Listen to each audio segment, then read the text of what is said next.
It seems likely that the Fed policy of keeping interest rates near zero will only exacerbate the income disparity in this country by benefiting those who own the financial assets.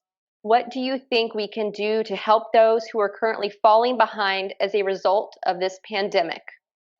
Well, it's hard to know what exact macroeconomic policy is correct because no one knows for sure just how much government intervention is wise and at what point the government should stop intervening.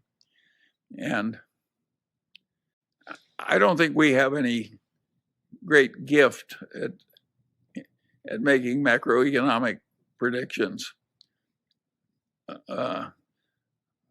about how the money, and I think that to some extent the complaint about the rich getting richer as a result of the COVID panic, I think that's a misplaced concern. Nobody was trying to make the rich richer. We were trying to save the whole economy under terrible conditions. And I think by and large, we made the most practical decisions that were available to us. And we made the rich richer, not as a deliberate choice, but because it was an accidental byproduct of trying to save the whole civilization. And it was probably wise that we acted exactly as we did. And it wasn't some malevolence of the rich that caused it. It was an accident. And the next time around, why the poor will get richer faster than the rich, that thing's circular. Who gets rich faster by class is going to vary over time. And I don't think anybody should be too concerned by it. As a matter of fact, what happens is that to make a nation rich, you need a free market system. And if you have a free market system that's trying to get rich in the way recommended by Adam Smith, what happens is that it's a very irritating system because the poverty that causes so much misery is also causing the growth that makes everybody get out of poverty. In other words, to some extent, it's a self-correcting system. And that makes the whole thing very awkward. And it's a shame that the economics textbooks don't emphasize how much a growing economy needs poverty in order to get out of poverty. And if you try and reduce the poverty too much, it's counterproductive.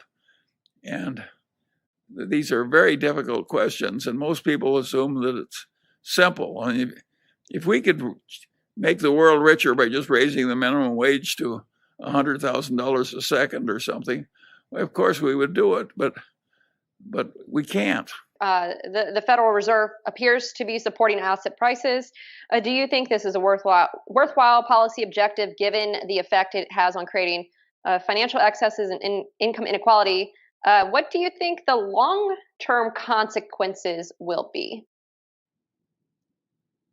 Well, I don't know how well the economy is going to work in the future. And I don't think that we or the Daily Journal is getting ahead because we've got some wonderful macroeconomic insight.